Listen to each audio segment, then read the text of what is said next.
Hello everybody, Floppy Waffles 69 here, and welcome back to the channel, guys. Today we will be continuing our Down the Line series.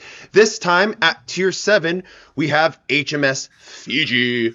The Fiji is honestly a pretty iconic ship in this game. It has been notorious for being either a seal clubber or just an incredibly powerful ship that players refuse to sell. Even if you are a free-to-play player and you grind through this thing, usually players like to sell the previous ship so they can get the credits to start upgrading and speccing out the next tier ship.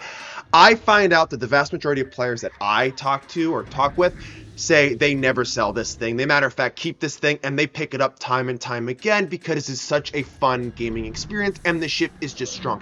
It honestly is just everything you really want in a cruiser, especially at this tier. Again, there are things you would want more so, maybe HE, maybe a radar, I don't know, beggars can't be choosers. But again, you have, 12 guns of this short fused AP, smoke, a heal, a hydro, good concealment. All in all, just a really great package of a ship, and I am excited to share with you what I think this ship is and how it plays, how I built her, and how I find a lot, and I mean a lot of success in this ship. Via it be random battles, co-op, asymmetrics, if there is a brawl, I don't know, this ship just gets the job done. And any of those different game modes, operations included in that, this is just a great ship. I know, that's 3 greats. And I just can't stress that enough to everyone out there. Again, I'm sure all of you have many success stories in this ship, but for those that are finding a little bit of a struggle with this ship, I will say that the change from the Leander to now the Fiji is a slight subtle change that you're going to need to make in order to really get the most out of this ship.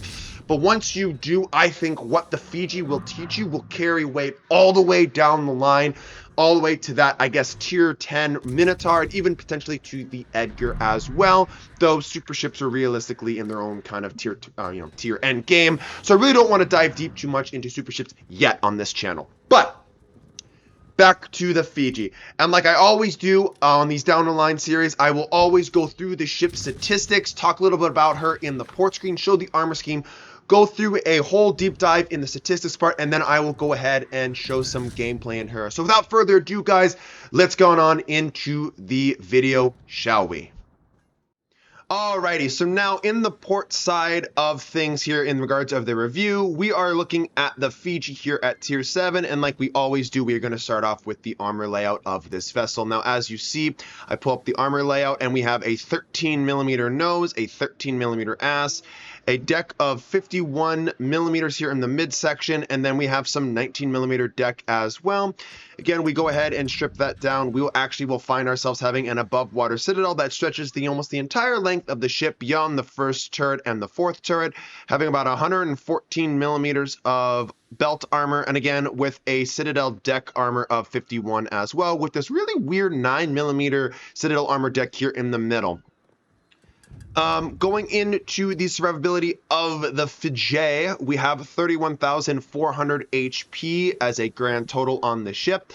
Not bad. Again, you will supplement that with your heal, which is quite nice, because not all tier 7 cruisers have a heal, so that is quite fortunate not only for the Fiji, but this entire line as well. Going into the main battery, and at first I want to talk about the gun firing angles. This is going to be something you're going to see on this ship, I think the Inborough as well. If you do want to utilize your 3, and especially that number 4 turret, you are going to have to expose a fair amount of broadside to do so. I believe in the kited position you have on your 1 turret 40 degrees looking backwards and 35 degrees on the 2nd turret looking backwards as well. If you are going forward, that number 3 turret, is going to have a 37 degrees going forward and a 39 degree firing forward angle on that 4th turret as well. So you are going to have to expose a little bit of broadside to get that up. And again, on this ship, that is detrimental because you are made out of paper. And the second you start to angle and increase your armor threshold, that's even going to have a higher chance or likelihood of AP shells, especially the larger caliber ones, detonating within your citadel and causing absolute massive damage and getting citadel ribbons and sending you back to port relatively quickly.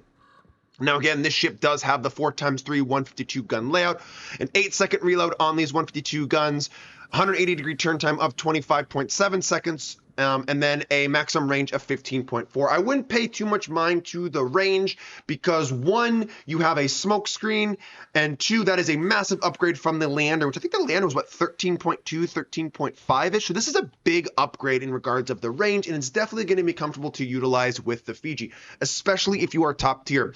Even if you get up tiered to tier 8, I still find this a comfortable range in order to utilize and play the way you want to play. The second you get to tier 9, it's going to be a little bit more fishy, so to speak, so you have to be careful. Also, with the smoke screen on this ship, you have to be careful because you will you are at the same tier of running across ships that have access to radar. We have the Indianapolis, the American tier 7 heavy cruiser, which 10-kilometer radar. We have the Atlanta with, I believe, 8.5-kilometer radar, if I'm not mistaken. And we also have the Belfast that has the 8.5-kilometer radar as well, which is a ship that I will every now and then compare to, though I don't want to compare too heavily to the Belfast because I'm just going to be honest with you guys straight up. I think the Belfast is a better ship. I think we all can agree on that. Now, don't get me wrong. I think the Fiji can give it a run for its money if the Belfast player doesn't honor and respect the guns on the Fiji. But I think most likely the Belfast is going to win the vast majority of the engagements, sadly.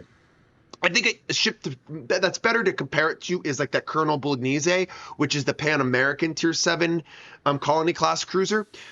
Very similar play style, though the AP is slightly different. But again, AP only focus ships. You have a heal, except that ship does have an F key.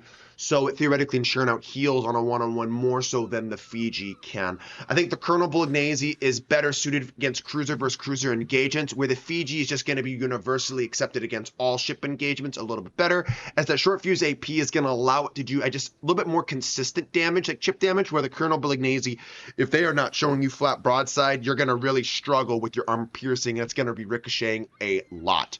Again, going back to the Fiji here, you do have these secondary batteries, the 4x2 102s. Again, these secondary batteries are basically going to do dog shit. It's the only HE that has on the ship with a 6% chance of fire, 1,500 damage, maximum range about 6 kilometers. Again, this is that occasional shot that's going to hit a DD or set that occasional fire. Don't rely on these secondaries. Basically play as if you don't have any, because you basically don't.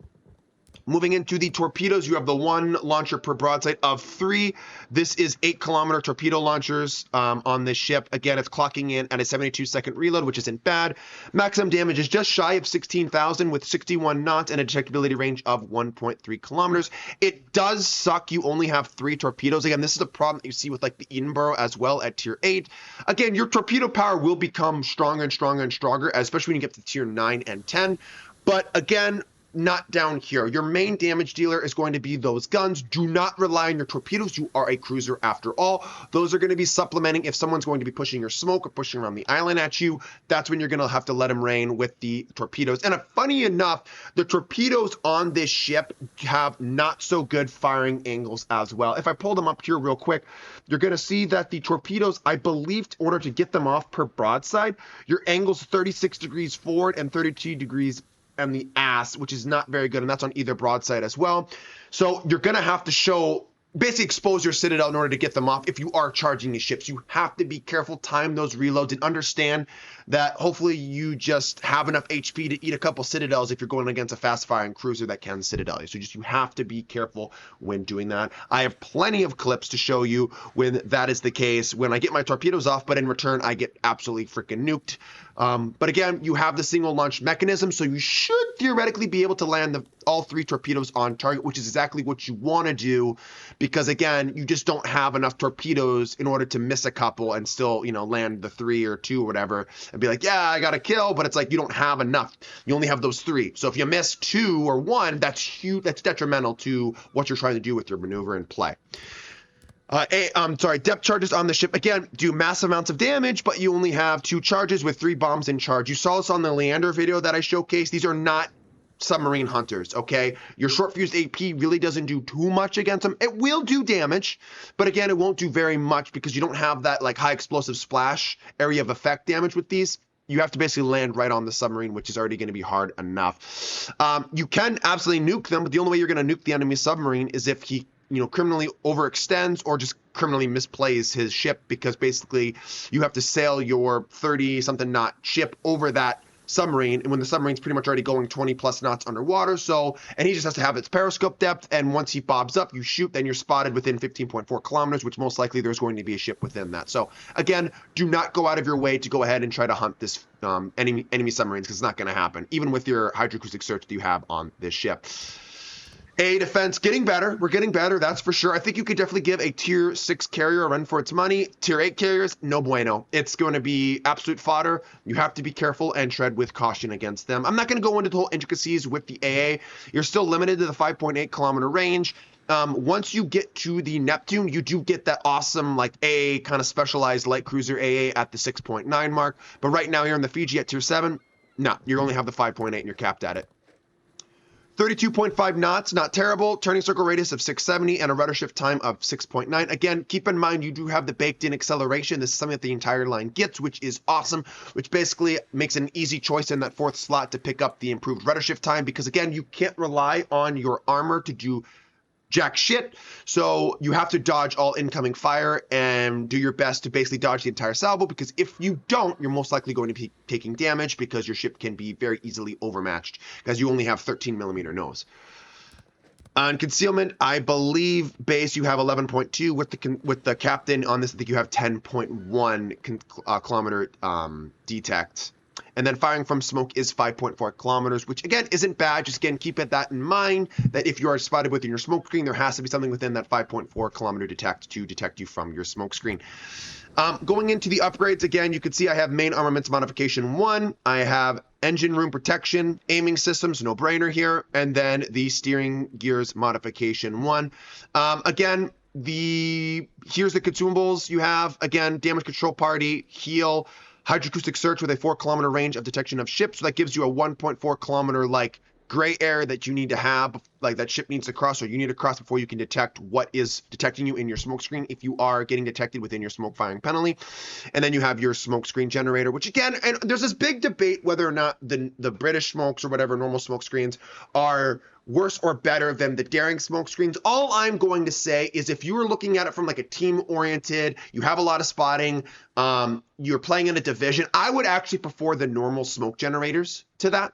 If you are playing in randoms, solo, you need to relocate a lot because you're going against enemy submarines and radar, then yeah, I think the short burst like daring like smokes are going to be more applicable and more useful in those situations than these normal smokes. Because basically once you utilize your smoke, you're kind of locked out for a cooldown time of 160 seconds, whereas usually the daring smoke's only locked out for like 40 seconds, so to speak. So again, that's just kind of one way to look at it, is if you are utilizing those short burst smoke screens, it's kind of more tailored towards playing solos, whereas these smoke generators are more towards playing in, team-oriented settings or with division mates. And then I will go over the commander real quick. Shocker, I have an 18-point commander. I do not have a 21-point commander on this vessel, and this is the build that I am utilizing. And again, with, let me just double check what I think I'm going to take. Yeah, I think this is what I would do. So and again, I'm going to flash this up when we start the gameplay too. Again, grease the gears. We want to make sure all of our turrets traverse faster. Consumable enhancements, priority target, and focus fire training for improving our AA, and make sure our consumables last longer, and making sure we know how many guns are looking at us. Adrenaline rush, no brainer. Superintendent to get an extra pop of all our consumables. We are taking concealment expert as well, no brainer. And then we are actually taking outnumbered. Because I have short fused AP, I am finding it very, very, kind of, what's the word here? Important and crucial that I make sure I land all my shells, because I need to pinpoint where I'm landing those shells, especially if a target's pretty damn angled to me. I want to make sure I'm chunking his superstructure. And getting the ship speed is always nice, but definitely that maximum main battery shell dispersion of -10% is crucial to me. So I am actually utilizing outnumbered. Plus, if you have a broadside of a ship, I have hit ships for 7 to 10k at the Fiji, so at tier 7 levels. Usually you don't expect it till you get to like the Neptune potentially with the Fiji, with utilizing this outnumbered skill. So definitely take the outnumbered skill. It's a skill that I think is very useful on the Royal Navy light cruisers, especially here at middle tier. I'm going to see if I recommend it towards the higher tier. I probably will, but again, I don't want to like jump too far ahead in this down the line series, but definitely with the Fiji guys, I would highly recommend you taking outnumbered. A lot of people would probably disagree that I'm not taking top grade gunner. Well, this is my theory, is vast majority of the time I am firing from smoke anyways, so I'm not going to proc the skill. And usually when I do get out of my smoke screen, it's very unlikely that there's a ship even within my maximum detect range of like 10.1 or 10.3, whatever it is. So I'm really not activating the skill a whole hell of a lot unless I play uber aggressive. Now, again, with previous ships, because you're lower tier, and that's still like getting out the lines of like shooty boats, but more strategy, but you can get away with it. You know, the Leander, for example, had 13.2 kilometer range, so like you're going to be able to proc this potentially a little bit more so than you would with like the Fiji, and as you get higher and higher and higher. I would not recommend this skill on the Fiji. Again, if you think I'm an idiot and you think, hey, Waffle, I'm definitely taking this skill, by all means, drop the corresponding skills that you don't think you need and go ahead with the top grade gunner. That is absolutely your choice, and it's not necessarily a wrong decision either. That's kind of the thing I take pride in my channel, is I want to make sure we all have a discussion. There's not a wrong choice. Just justify why you're taking it and what skills you would drop. It's all a discussion here. All we want to do is have a friendly discussion and share builds. I'm just doing this is what I utilize, and I get great success out of this build that I'm utilizing. And it just acts, I want it to act as a guide, especially if you don't know like how to build a ship. This is supposed to act as a guide for you guys, and hopefully you find success, or I think you will find success with this build. So guys, enough wasting your time here in the port analysis screen. I know a lot of you want to see the battles and kind of hear my tips and tricks on her. So let's go ahead and check out the battle in the Fiji, shall we?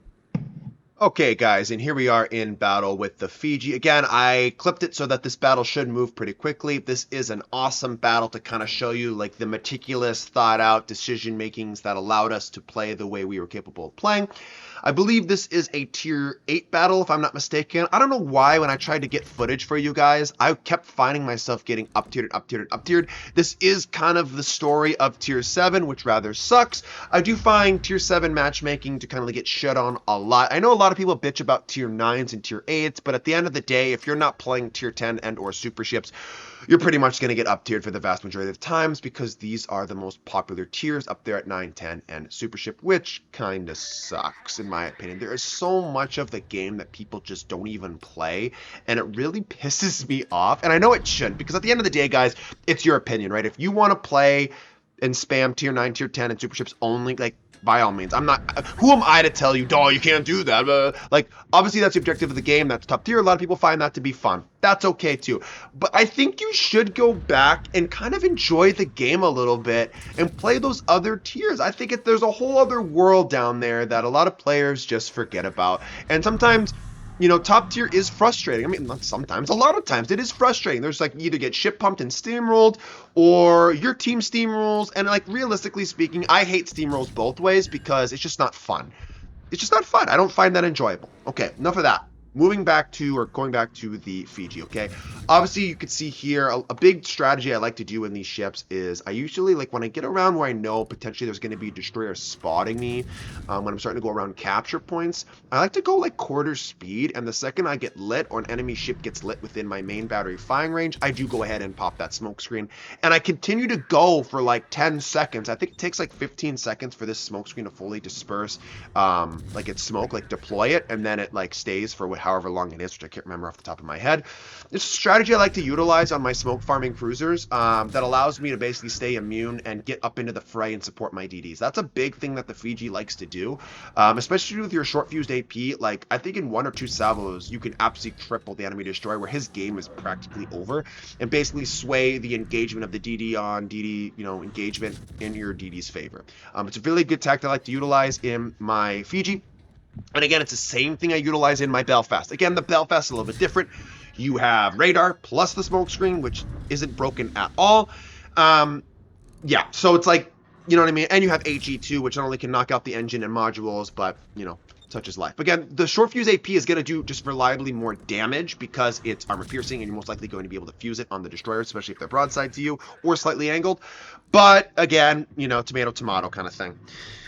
I do want to talk a little bit about the armor piercing as well on the ship. Now, you have to remember, I believe you do have those little bit improved AP ricochet angles. You can overmatch 10 millimeters of armor, which isn't that much anyways. Like, who gives a flying F? But the big thing is that I want to talk about is the AP actually feels rather good. It is slightly floatier compared to, like, the Colonel Bolognese.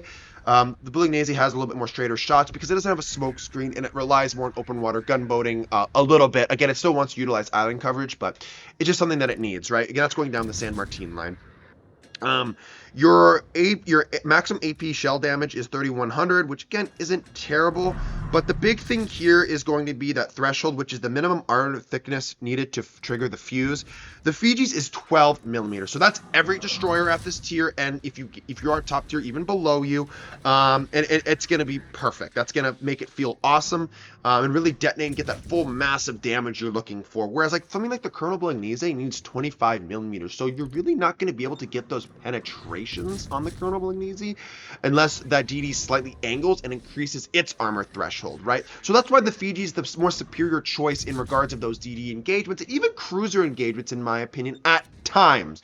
I think, and I want to backtrack a little bit, the Colonel Bolognese just better is going to be cruiser on cruiser engagements, but I think universally against all ships, the Fiji is going to be better because less armor is required to fuse in order for, like, less armor is needed to require the AP to fuse and do that massive damage, whereas the Colonel, it needs at least 25. So moving into some things about the Fiji that I really like. I mean, the platform feels good. For the most part, even if I do get hit, I feel like it's basically my fault if I eat a citadel. I don't know what it is. I mean, we did see this thing has a little bit of a step citadel. Well, not a step citadel, so it has a massive citadel stretching the length of its ships. You have to tread with caution on that, but I don't think the ship has as bad of an armor scheme that we've seen previously, or ships especially that we're going to be getting up, starting at the Edinburgh with those step citadels, right, which are going to be brutal. Or is it maybe not the Edinburgh, maybe it's just the Neptune and Minotaur. I'm not 100% sure. Do I think the ship needs a buff? Absolutely not. I think the ship never has needed a buff. I think the ship is just flat out awesome. I think it's perfectly well balanced because the ship can get one-shotted from battleships and it can just do really good damage to support its allies. The more you know about this ship, and the better you become as a cruiser player, this ship is a really good ship to scale off of your ability as a cruiser player. I think, now again, I'm not a big smoke farming cruiser player. I really don't enjoy the playstyle. But when it comes to something like the Fiji, I think it's a little bit different. Anyone can sit there and smoke and just press the, the fire button and ripple fire and spam HE at a target, right, until it burns down and sets a million fires. But the Fiji actually takes a little bit of game awareness and where you're aiming, a little bit of trigger discipline to really get the best out of this ship. And I really like that. It feels rewarding to play, which is something that a lot of ships, especially nowadays in regards to the development department, really wargaming isn't too concerned about, which actually rather frustrates me. So it's something that's nice to go back to and play a ship that's like, this is good. This is good. I like playing these ships that kind of are very rewarding when I play well, but also, they're not like uber easy where I can have my brain turned off and just expect to do phenomenal in regards of my result screen. So that's always good to see too. Another thing to keep in mind about the difference between like the Fiji and the Colonel is that the Colonel actually gets a super heal.